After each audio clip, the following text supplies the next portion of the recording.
o assunto aqui no Agricultura BR agora é clima. E nós vamos falar a respeito de El Niño, vamos falar também de previsões sobre as áreas de produção nos Estados Unidos. Será que isso que nós estamos vendo por lá agora representa queda de produtividade? Pode representar já uma quebra? E é por isso que nós vamos conversar agora com Luiz Carlos Molion, professor Molion, nosso convidado nesta tarde. Molion, obrigado pela sua participação. Vou começar perguntando pelo El Niño.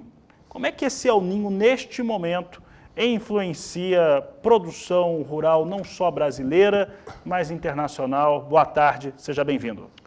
Muito obrigado, é um prazer estar aqui com vocês.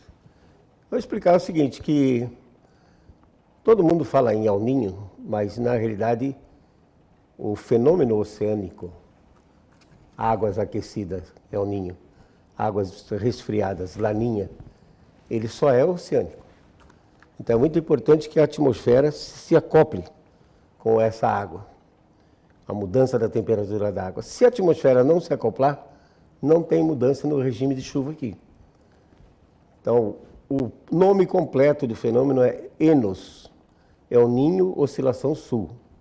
E essa oscilação sul é uma variação do campo de pressão atmosférica entre o Pacífico Leste, próximo da América do Sul, e o Pacífico Oeste, próximo da Austrália e da Indonésia. Se a atmosfera não responder, então não vai haver mudança no regime de chuva nosso. E de fato foi isso que aconteceu nesses 3 últimos anos. Disseram que nós tínhamos um Laninha, que as águas estão frias. Mas não teve Laninha. Só o oceano esteve frio, a atmosfera não respondeu. Da mesma forma, analisando a situação, olhando outras variáveis atmosféricas, a gente vê que não tem condições de se ter um ENOS, um El Niño Oscilação Sul. O que vamos ter vão ser águas ligeiramente um pouco mais aquecidas e a atmosfera não vai responder. O que vai predominar vai ser exatamente essas frentes frias, como essa que estamos tendo aqui, que derrubou as temperaturas aqui em Campo Grande a 7,2 graus, a mínima. Então, não vai haver o fenômeno. As águas vão estar ligeiramente quentes. Então, por que de tudo isso? Então, eles usam modelos, e um modelo nada mais é do que um programa de computador, um código do computador, precisa de supercomputadores para resolver isso. Sim. Mas eles usam, por exemplo, nesse caso, usaram 17 modelos dinâmicos, que são aqueles que fazem o oceano e a atmosfera se movimentar, e 7 modelos estatísticos. Todos 24 modelos. Cada modelo dá uma resposta diferente. Tem uns que dão um aumento de quase 3 graus, tem outros que dão até um resfriamento. Aí o que eles fazem? Juntam tudo, faz a média e publica a média. Então, quando diz assim, 90% de chance de se ter um El Niño, já a mídia, a imprensa, já diz, é um super El Niño. É 90% de probabilidade que a água fique meio grau acima. E como eu disse... Que nem de longe seria um super El Niño. Não, para se ter um El Niño, se ter um aquecimento acima de 1,5 graus centígrados, que já não é tão super, porque o de 2015, 2016 chegou a ficar 2,5 graus acima, a probabilidade é 53%, 54%. O que é uma probabilidade de 53%, 54%? É você ter uma moeda, ela tem cara e coroa. Você diz assim, se der cara, temos El Niño, super El Niño. Se der coroa, não tem. Quer dizer, 50% de chance. É né? muito, é muita. Então para não dar também, para não ter. Exatamente. Então não pode, digamos assim, usar isso como, eu diria, uma espécie de terrorismo climático para deixar o produtor preocupado. Esse terrorismo climático, professor Molion, é importante lembrar que a gente está num programa que fala de mercado, ele traz ali mercado para cima, para baixo, e essas informações elas são utilizadas exatamente para dar parâmetros neste mercado, tanto para cima quanto para baixo. Certamente. No momento, né, a gente já vai entrar nesse assunto, né, da safra norte-americana, mas no momento ele trazia até há poucas semanas atrás, 4, 5 semanas, ele dava um cenário de que o hemisfério norte teria uma super safra na campanha 23-24, coisa que é impossível de acontecer hoje com o que vai se desenhando na prática. É verdade, é verdade. Isso, em parte, é o Departamento de Agricultura, né, dos Estados Unidos, que agora, no dia 12 de maio, soltou um relatório que diz que vai ser uma super safra, que vai produzir acima do consumo.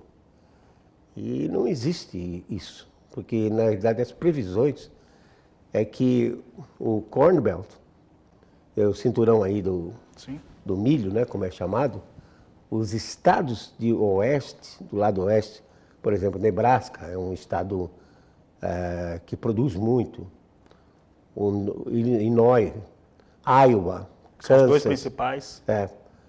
Dakota do Sul, eles até recentemente, metade do mês de maio, o solo ainda estava coberto com neve. Porque nesse resfriamento do Pacífico, a água quente tropical foi transportada para o norte do Pacífico, ao sul do Alasca, por uma corrente que banha a China e o Japão, chamada corrente de Kuroshio. Transportou essa água quente para lá. Como lá não tem saída, diferente do Atlântico, que tem o Ártico, e a água quente entra por debaixo do gelo. Lá não. A água fica parada ali, quente, 4, 5 graus, mais elevada do que o normal. Os ventos sopram da Ásia em direção à América do Norte. Passa por cima dessa água quente, se recarrega com umidade e vai alimentar as frentes frias, que fizeram com que Canadá e Estados Unidos tivessem um dos anos de cobertura de neve maior dos últimos 50 anos. Mais espesso. Aí o que acontece? Neve é branca porque é altamente refletora. A neve recém-caída, ela reflete 95% da radiação solar que incide sobre ela. Ou seja, absorve só 5%. Então você tem que primeiro derreter a neve para depois descongelar o solo. E até metade praticamente do mês passado, ainda tinha partes desses estados do oeste que estavam com cobertura de neve. Nebraska, por exemplo, registrou 254% a mais do que o normal. Então esse pessoal planta fora da janela, que terminou, diga-se de passagem, no dia 31 de maio. Por outro lado, a previsão é que as temperaturas, mesmo sendo verão, permaneçam mais baixas, da ordem de 2 a 3 graus. Então, o que vai acontecer com a planta? Uma soja de 120 dias, devido à temperatura baixa, ela pode virar 130. Ela aumenta o ciclo. 140. Ela aumenta a parte vegetativa dela. O que vai acontecer é que plantou fora da janela, já está sujeito a pegar nevascas ou geadas a partir do final de setembro e início de outubro. Então, o que o USDA, Departamento da Agricultura, está falando não faz sentido nenhum. Nessa safra de 22, porque realmente eles plantam de maio a outubro. Então, é encaixado no ano. Para nós é diferente, uma parte no ano, outra parte no outro. Os Estados Unidos teve uma quebra de 9% na safra de milho. Como eles produzem em média 360 milhões de toneladas, 9% representa 34 milhões de toneladas fora do mercado. Quebra na safra da soja, 4%, em torno de 5 milhões de toneladas. A China também teve quebra. Nós não conhecemos os números, mas as condições climáticas que a China passou... A China é o único país do mundo que nunca tem nenhum problema climático na sua produção, inclusive. Não é divulgado, né? Nunca é divulgado. Para eles está tudo bem. Então você tem a China, o segundo maior produtor de milho do mundo, também tendo uma quebra. Não sabemos quanto.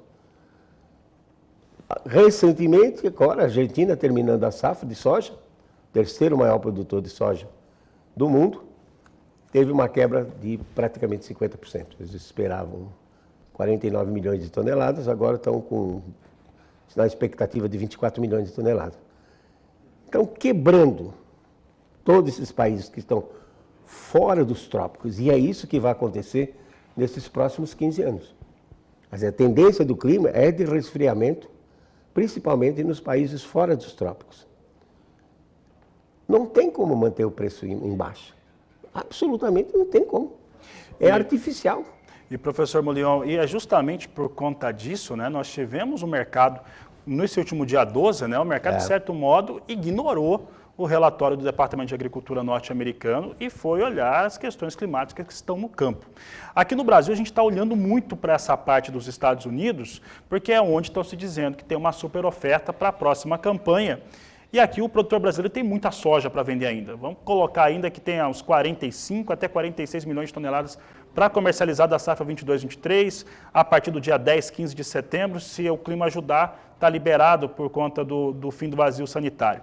Mas o que nós temos nos Estados Unidos hoje, a pergunta do telespectador, do canal do Boi, e é a seguinte: hoje nós temos algo com muito potencial de perda de produtividade nos Estados Unidos, ou já podemos falar que começa a ensaiar uma quebra nessa safra nova norte-americana?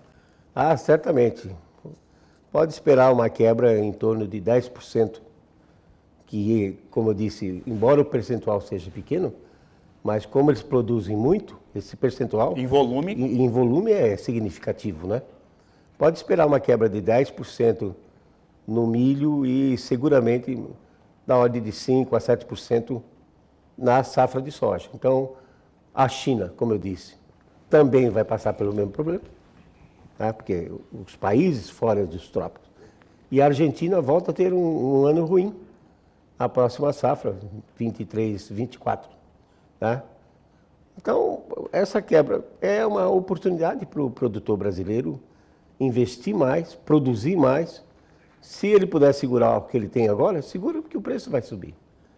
Não tem como manter o preço artificialmente baixo. Professor Molion, para encerrar, vou fazer uma pergunta para o senhor, que a gente sempre coloca aqui no canal do Boi, nos nossos programas, o seguinte: papel aceita tudo. Então, quando a gente vê um relatório, claro que a gente vai analisar todo o relatório, olha os países, a produção, o que o Departamento de Agricultura, o que a Companhia Nacional de Abastecimento, as empresas privadas estão apontando. Mas é sempre importante lembrar que todo país tem o seu interesse, cada empresa também tem o seu interesse no mercado. O quanto que, no seu entendimento, é confiável esses levantamentos que vão sendo apresentados, principalmente internacionais, em torno de produções globais aqui da América do Sul, toda da 23-24, é por média. Né? Até para ter um comparativo com os Estados Unidos, eles fazem isso anualmente. Mas o quanto disso é confiável no seu entendimento? Eu diria que muita gente usa os relatórios do Departamento de Agricultura dos Estados Unidos como fonte, né, de informação. E o Departamento de Agricultura dos Estados Unidos não é nada confiável. Ele joga um jogo relativamente sujo de manter os preços artificialmente baixos, como é esse relatório que saiu agora no dia 12 de maio. Então, ao longo do tempo, mesmo acompanhando os boletins semanais, onde eles relatam tudo o que está acontecendo no mundo todo, eu percebi que realmente não são confiáveis. Mesmo porque o grande problema deles é exatamente na variável clima. Solo você pode controlar, a parte física, a estrutura do solo, você pode controlar a parte química, mas o clima você não tem como controlar. Então, está certo que os Estados Unidos tem muita irrigação, mas na maior parte do mundo é sequeiro, como a gente chama, né? Só depende da chuva. E a variável clima, se vão acreditar no que os modelos estão prevendo, certamente, apesar disso, né, o modelo está prevendo que todo o oeste do Corn Belt vai ficar com chuvas abaixo do normal. Entra em estresse hídrico. Agora para essa safra, né, de 2023. Isso já é um anúncio, um prenúncio de que, na verdade, alguns desses estados vão ter quebra. Esse que é um ponto importante. Se o próprio modelo já está prevendo que as chuvas vão escassear e que as temperaturas vão estar mais baixas do que o normal, então não tem como o Departamento de Agricultura dizer que vai ser uma super safra, que vão produzir mais do que o consumo. Eu acho que não. Acho que Você tem que olhar assim com uma certa desconfiança esses dados que o Departamento de Agricultura coloca. Tá certo, professor Molion, foi um prazer recebê-lo aqui no Agricultura BR, no canal do Boi. Uma boa tarde a você. Tá, igualmente.